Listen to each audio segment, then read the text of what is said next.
How's it going, everyone? This is the Anime Man, and welcome back to another episode of the monthly otaku collection, the show that I do at the end of every single month where I go over the anime, the manga, the merch, and other types of cool otaku stuff that I couldn't talk about in a video of its own for this month. It is the end of September, and that only means one thing, ladies and gentlemen.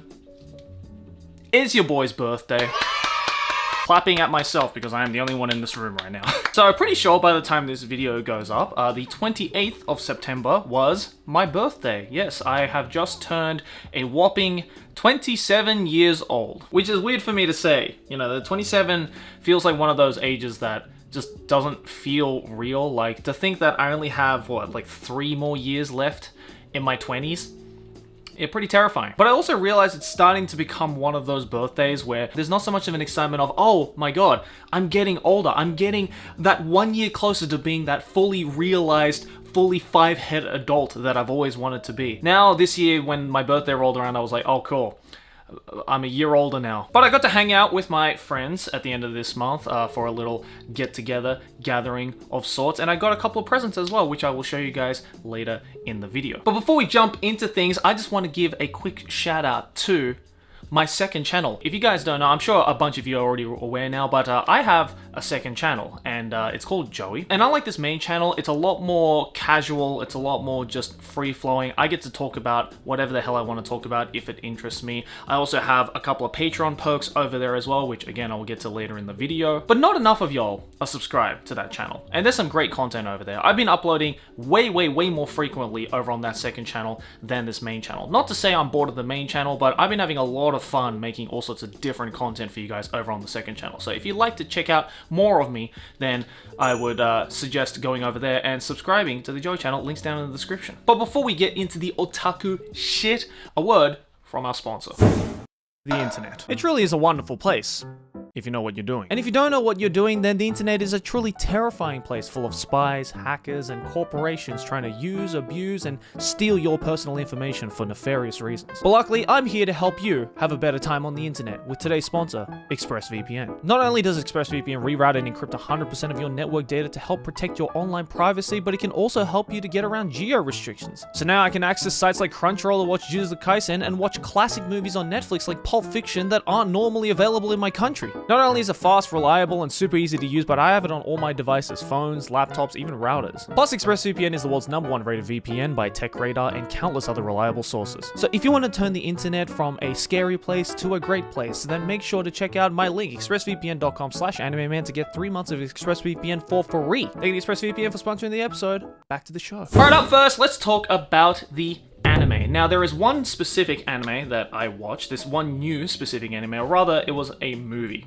And it was the Made in Abyss movie. Yeah, I haven't actually seen the Made in Abyss movie up until about a couple of weeks ago. It was weird, I kind of found myself wanting to rewatch the Made in Abyss TV series. I'd seen it when it first came out. Absolutely amazing, anime of the year for that year that it came out. But I realized I had never actually gone to see the Made in Abyss movie. And it sucks because I actually had the opportunity to go and watch the Made in Abyss movie like on the day it came out with none other than my boy Kevin Penkin when he was in Japan. But if you guys don't know, Kevin Penkin is the man who did the music for Made in Abyss. Absolute legend who deserves a lot more love and recognition. But I got an invite to go watch the Made in Abyss movie with my boy Kevin. I couldn't make it, unfortunately, because I was busy that day. I don't know what it was. But it took me this long to finally watch the Made in Abyss movie, and my god, what can I say about it that hasn't already been said on the internet at this point? If you love the TV series, you're obviously gonna love this movie, and considering that the second season, Made in Abyss 2, has been announced for, I believe, next year, this is a movie you guys kind of need to watch, because this movie is a direct continuation of where the TV series left off. It is absolutely freaking intense. If you thought the second half of the Made in Abyss TV series was brutal, this movie blows it out of the water. There are some scenes in this Made in Abyss movie that I just couldn't freaking believe, and it really just does add an entire level of shock factor when you look at the juxtaposition between the very cutesy and bubbly artwork and art style of the characters and world. Yeah, this really threw me for a loop. and definitely solidified Nanachi as one of the best characters in modern anime. I know I'm super late to this, but I figured I would give you guys my 2 cents about the movie, just because I know people are going to ask. Fantastic movie. I'm very highly looking forward to season 2. And Kevin, my boy, I'm sorry I couldn't go watch the movie with you. Next time you're in Japan, I'm gonna give you a big hug for the amount of amazing work that you have done on this movie. Alright, up next, let's talk about the manga. Now, there are a couple of series that I started. Some big ones, some lesser known ones. So I'll start off with the lesser known one. And this manga, I honestly didn't know what to expect. I looked at the cover of this manga and I thought to myself, ooh, that's kind of minimalist. That's kind of very simplistic. Kind of gives me a little bit of Miyazaki Natsujike vibes, who is a indie manga artist who I absolutely adore. So I thought, oh, if it's anything like that, then I might enjoy it. But then I looked at the publication and I saw that it was Shonen Champion Besatsu. Okay, something like this in Shonen Champion? That's slightly interesting. And I read through this first volume and it's almost hard to describe what this manga even is.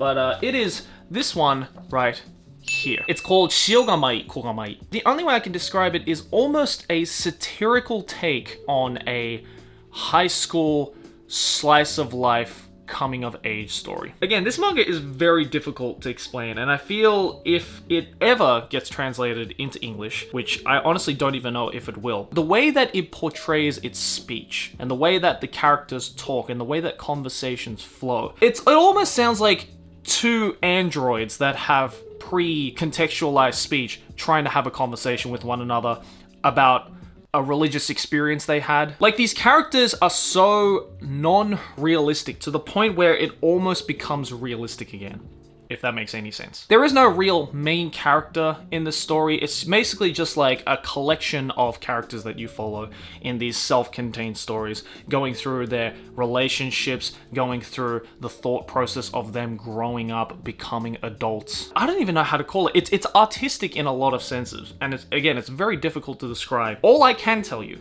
is that this manga is definitely not for everybody, especially if you are not fond of these very avant-garde, surrealist type of slice of life human dramas of sorts. Then I don't think you'll be able to sit through even a chapter of this manga. If you guys are fond of the works of people like Nishio Ishin or Kadonoko here, then you would know that those artists and those authors have a very distinct writing style when it comes to conversations between characters. Again, those characters and those authors write in a way that almost makes the characters not human-like. And Shiogamai Kogamai is definitely that, plus a whole bunch of existential, psychological, coming-of-age themed things that told in a very satirical, overblown type of way, contextually, but not physically. Like, at the end of the day, this is a manga of just a bunch of high school kids talking in a classroom, out in the town, out in someone's house, on the street. But the things that they are talking about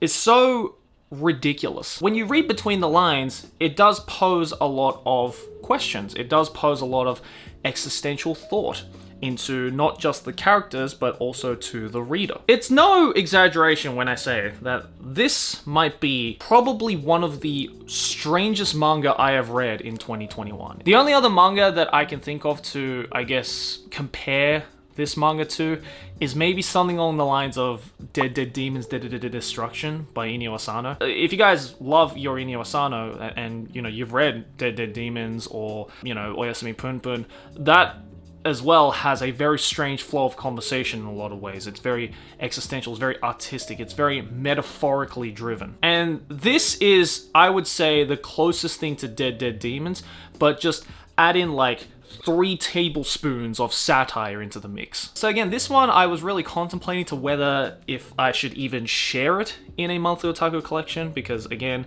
I don't know if this is available in English, and I don't even know if this is a manga that I can even really recommend to you guys. I would say if you are really not ready to experiment in the medium of manga, then I would probably not even bother giving this one a go. I've reread this first volume a couple of times, and to this day, I still can't quite put my finger on what exactly this manga even is. But fear not, ladies and gentlemen, or more normie ladies and gentlemen, if that's something that you don't want to challenge yourself to, then don't worry, your boy has come with another recommendation. And this one should be fairly easy to get into because it's getting an anime adaptation. In fact, I believe the first episode of the anime probably came out like sometime this week, or at least next week. And it's a big manga series. A lot of y'all motherfuckers have been telling me to read, and I actually mentioned it in my last video, and I finally got to reading it, and my god, I am not only looking forward to this anime adaptation, but I'm just looking forward to reading the rest of this manga, because I feel like I found something really special. And it is, of course, Blue Period. Now, again, I mentioned this manga back in my What Will I Be Watching, my last video, which I will leave in the description if you haven't checked it out yet. But basically, this is a manga all about a delinquent boy who tries to discover himself, tries to discover what he really enjoys, and discovers that one thing to be painting. So he makes the effort, he decides that he wants to go to one of the most difficult universities of entry in all of Japan, Tokyo Art School. And in order to do that, he must hone his skills. He must go from 0 skill to level 100 skill in a matter of like a year, going up against one of the most competitive examination scenes in all of high school in all of Japan. This is a manga about art, so obviously it's going to have some incredible artwork, and it truly does. I mean, Yamaguchi Tsubasa, the creator of Blue Period, has a really distinct and very beautiful art style. I mean, I'm sure this author himself or herself, I actually don't know the gender of this particular author, but I'm pretty sure this author has probably gone to art school themselves, because they are very knowledgeable as they, shows it off in the story. And it's really cool as well, because a lot of the artworks are actually pre-drawn artworks by actual existing Tokyo Art Academy students and graduates that they've just put into this manga, and of course all of the credit and everything is put on the sidelines of each of the panels. That's a really nice nod, it's a really nice nod to at least give credit to the artist where credit is due. Beautifully presented, just a very simple yet powerful human drama coming of age, discovering who you really are, discovering what your passions really lie, and discovering the pros and cons of following your passion as a job. And as someone who has done exactly that, has pursued their passion into a full-blown occupation. There are many scenes and pieces of dialogue throughout this manga that really hit me hard. Not gonna lie, some scenes I genuinely started to tear up, and I don't do that often when reading manga or watching anime. This is like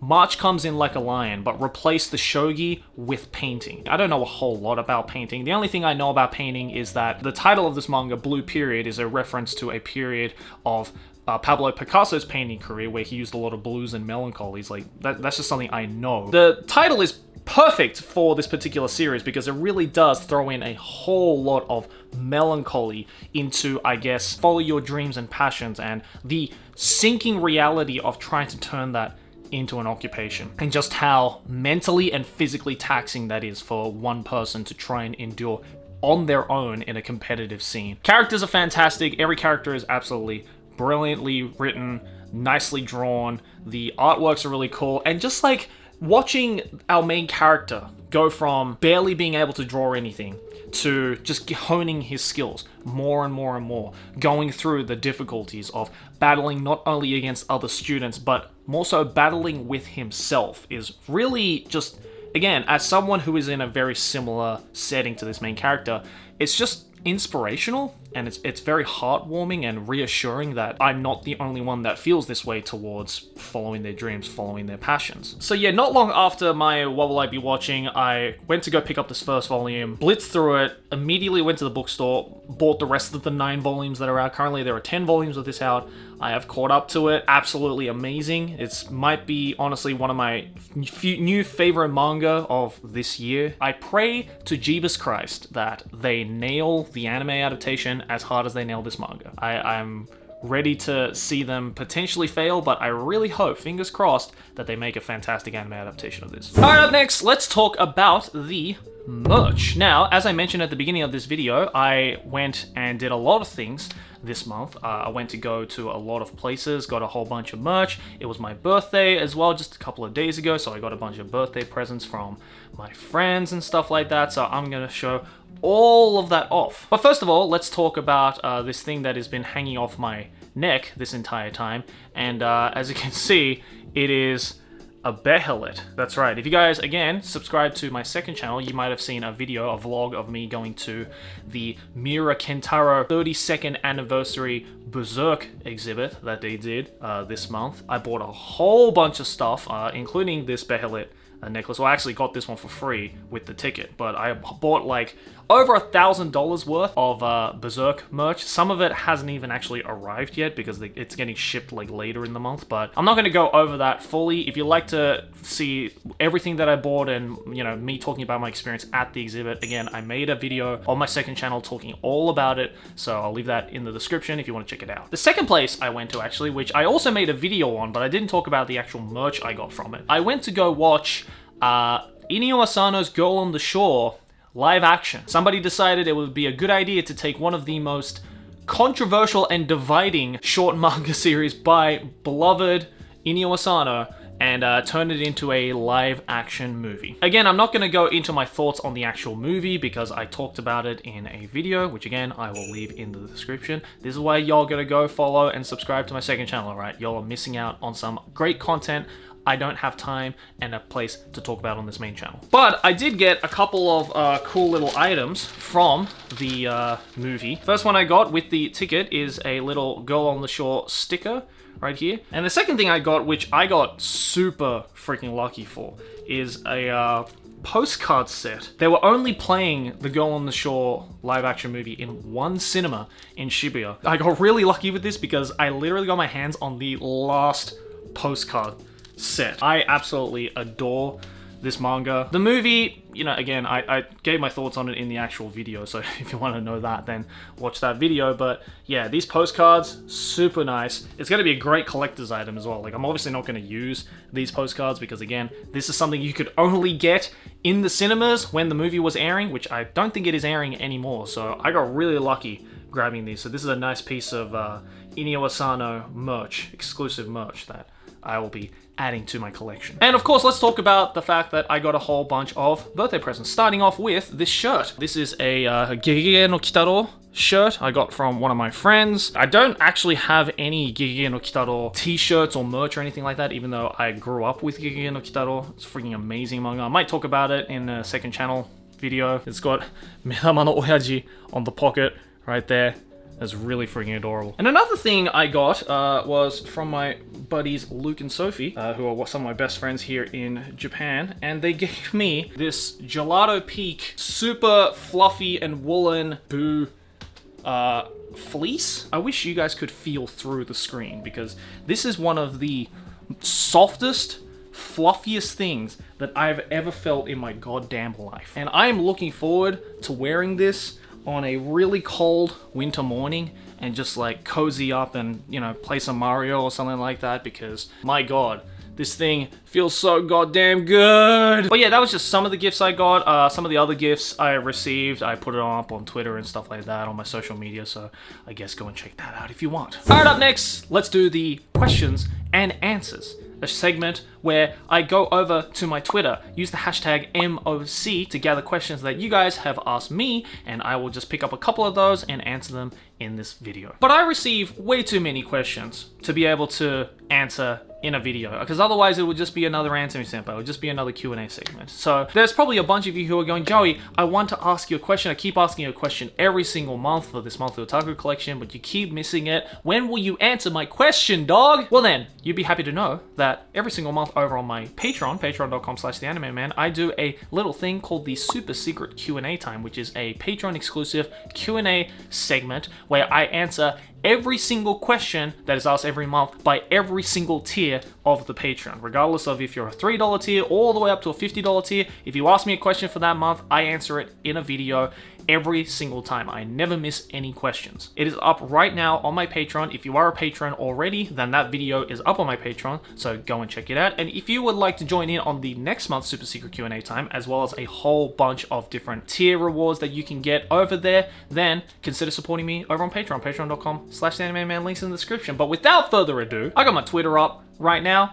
We're gonna scroll through just some of the questions and answer them in this video. Let's go. Do you have a #1 favorite musician other than yourself, of course? If your first answer isn't a Japanese musician, do you have a #1 favorite Japanese musician? Well, I'll answer both. My favorite musician, it's a tie between Led Zeppelin and Pink Floyd, more specifically Jimmy Page or David Gilmour. And my favorite Japanese musician probably has to be Nujabes. Hey Joey, did you hear about Hokuto no Ken getting a musical? How do you think that will turn out? I didn't know that that is getting a musical, but I am fucking going to that. Hokuto no Ken, or Fist of the North Star, is one of my favorite manga series of all time. Imagining a musical for it. How the fuck are they gonna pull that off? Now that I'm thinking about it, how are they gonna pull off one of the most like insanely violent manga series of the 80s and turn it into a goddamn musical? Okay, I need to look this up. Thank you for letting me know though. What book would you choose if it could be made into an anime or manga series? Maybe something along the lines of like the Dune series by Frank Herbert might be really cool. Like some like classic like Western sci-fi. Have you ever breathed in real hard to keep the boogers in your nose from coming out, thinking that you'd clean your nose when you find an appropriate situation later, but ended up breathing too hard and accidentally swallowing the booger instead? What? Okay, I think that's enough of that. Thanks for asking questions, guys. If you'd like the chance to try and get me to answer one of your questions for next month's monthly otaku collection, then use the hashtag MOC and tag your boy over on Twitter. And again, if you can't wait and you definitely want to get your question answered and support your boy and his content creation in the process, then consider supporting me on Patreon, patreon.com/animeman. By the way, there is a new reward tier that I'm experimenting with the $25 and $50 patrons, where you guys can suggest me a video topic that I will be talking about over on my second channel. I've actually done one before. You guys really enjoyed it, so it can be about anything, anime, manga, just anything that think might interest me and make a video on. Again, I'm kind of experimenting with it, so I don't know if it's going to be a permanent thing, but if you're already a $25 or $50 patron, then consider doing that. Again, go check out my Patreon for more information. Alright, but last and certainly not least, let's do the monthly figurine giveaway brought to you guys by the lovely folks over at Tokyo Otaku Mode. This month's is super simple. Everybody loves this series. Everybody loves this character. Everybody wants a figurine of this, as do I, and I'm really glad that I'll be able to give this away to one of you guys. And it is Eren Yeager, Attack on Titan. That's right, you can't get any more epic than an Eren Yeager 1 to 8 scale pre-painted figure from Kotobukiya. I mean, there's nothing you can say that won't get you going hell yes when you see this picture and this figure. I mean, it's a beautiful figure, lots of movement, just very simple. Again, everybody loves Attack on Titan. Everybody wants an Attack on Titan figure, as do I. And lucky for you guys, with this month's monthly otaku collection, I'm giving away this Eren Yeager figurine to one person watching this video with the box signed by your boy. It's a very simple giveaway. All you have to do is follow 3 steps, like the video, subscribe to the channel, and click the link down in the description below to enter the free giveaway. And at the end of the giveaway period, one random viewer will be selected by the folks over at Tokyo Otaku Mode with the box signed your boy, shipped off to you. Again, I'm glad that I'm just able to give back to you guys for the insane amount of support you guys have been giving me over my entire career. So again, if you're interested, then go check out that link in the description, and good luck to the participants. Anyways guys, that's gonna do it for this month's monthly otaku collection. Thank you for joining in until the very end. And of course, a big thank you to you dedicated $50 patrons for this month. Crescentia, Lucy First, Alex Thompson, 69% Battery, Hero Gore, Haruka Takahashi, Figgle Mighty, Brown Eyes Black Dragon, Ali Elman, Kiara Hernandez, Neprut, Flixie, and April J. And yeah, again, thank you just for the warm birthday wishes from everybody, for the support on my second channel, on my Twitch, and just everything that I've been doing and experimenting with. Definitely the second half of 2021 has been a big, like, experimental phase for me. I've just been having fun making all sorts of different content. And again, not to say that I'm getting bored of the content here on the main channel. I'm putting more effort into this main channel than I have ever before, and I'm glad you guys are still sticking around to watching it. I'm just really glad that I'm able to, like, show off all these different sides of me and what I like to you guys, and you guys are all hopefully enjoying it. But again guys, big thank you for the support, the birthday wishes. 27-year-old Joey is gonna keep on trucking, baby. So I hope you guys look forward to it. Thanks for watching. Like, favorite if you enjoy, subscribe for any banter, and keep watching anime. Ciao!